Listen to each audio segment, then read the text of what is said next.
नमस्कार, मैं हूं Amod Srivastava. Amazing thought, amazing message, amazing information की दिशा में आज एक कदम और आगे। आज के इस चिंतन का विषय है पुनर्जन्म से संबंधित कुछ प्रश्नोत्तरियां। भाग 2 में हमने अंत में जाना कि मृत्यु के भय से कैसे बचा जा सकता है। आज इस पुनर्जन्म प्रश्नोत्तरी भाग 3 में आज वहीं से फिर प्रारंभ करते हैं कि मृत्यु के भय से कैसे बचा जा सकता है।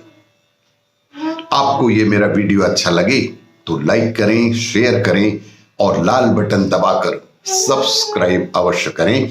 साथ ही बेल आइकन दबाना बिल्कुल ना भूलें।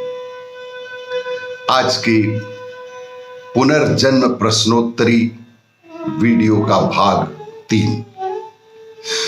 महाभारत के युद्ध में भी जब अर्जुन, भीष्म, द्रोण आदि की मृत्यु के भय से युद्ध की मंशा को त्याग बैठा था,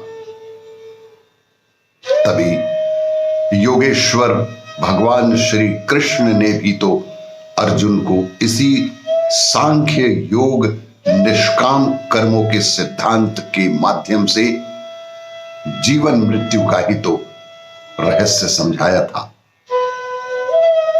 और यह बताया कि शरीर तो मरण धर्मा ही है, कि शरीर तो मरण धर्मा है ही। तो उसी शरीर विज्ञान को जानकर ही अर्जुन भय मुक्त हुआ। इसी कारण तो वेदादि ग्रंथों का स्वाध्याय करने वाला मनुष्य ही राष्ट्र के लिए अपना शीश कटा सकता है। वह मृत्यु से कतई भयभीत नहीं होता और प्रसन्नता पूर्वक मृत्यु का आलिंगन करता है। प्रश्न है कि किन किन कारणों से पुनर्जन्म होता है। उत्तर यह है, आत्मा का स्वभाव है कर्म करना। हमारी आत्मा का स्वभाव है कर्म करना। किसी भी क्षण आत्मा कर्म किए बिना रह ही नहीं सकता। वे कर्म अच्छे करें या फिर बुरे, ये उस पर निर्भर है, पर कर्म करेगा अवश्य। तो ये कर्मों के कारण ही आत्मा का पुनर्जन्म होता है। पुनर्जन्म के लिए आत्मा सर्वथा ईश्वराधीन होती है। प्रश्न है कि पुनर्जन्म कब कब नहीं होता। उत्तर यह है कि जब आत्मा का मोक्ष हो जाता है।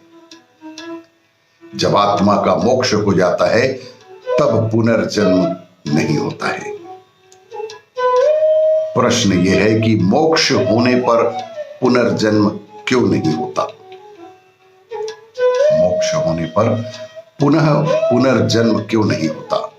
उत्तर यह है, क्योंकि मोक्ष होने पर स्थूल शरीर तो पंच तत्वों में लीन ही हो जाता है और साथ ही साथ सूक्ष्म शरीर जो आत्मा के सबसे निकट होता है वह भी अपने मूल कारण प्रकृति में लीन हो जाता है और इसीलिए दोबारा पुनः पुनर्जन्म नहीं होता मोक्ष के बाद। प्रश्न यह है कि मोक्ष के बाद क्या कभी भी आत्मा का पुनर्जन्म नहीं होता। उत्तर यह है कि मोक्ष की अवधि तक आत्मा का पुनर्जन्म नहीं होता। उसके बाद ही उसका पुनः पुनर्जन्म होता है।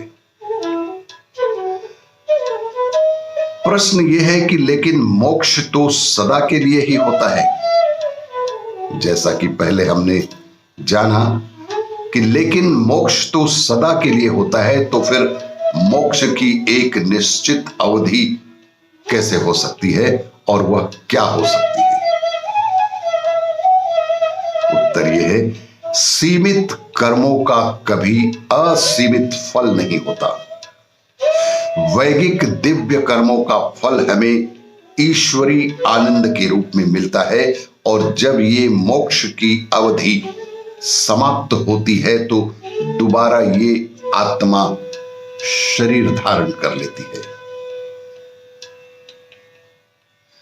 आज के लिए बस इतना ही। पुनर्जन्म प्रश्नोत्तरी का शेष भाग वीडियो क्रमांक 4 में देखिएगा। आपको यह मेरा वीडियो अच्छा लगे तो लाइक करें, शेयर करें और सब्सक्राइब अवश्य करें। शेष भाग अगले वीडियो में।